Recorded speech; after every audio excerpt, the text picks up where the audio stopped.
పర్వదినాన్ని పురస్కరించుకుని ప్రధాని మోదీ దేశ ప్రజలకు శుభాకాంక్షలు తెలిపారు. ప్రజలలో ఆశ, పునరుద్ధరణ, కరుణను ప్రేరేపించాలని ఆయన ఆకాంక్షించారు.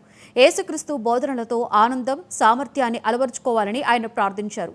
యేసుక్రీస్తు ధర్మబద్ధమైన బోధనలు మనం గుర్తుంచుకోవాలని అన్నారు.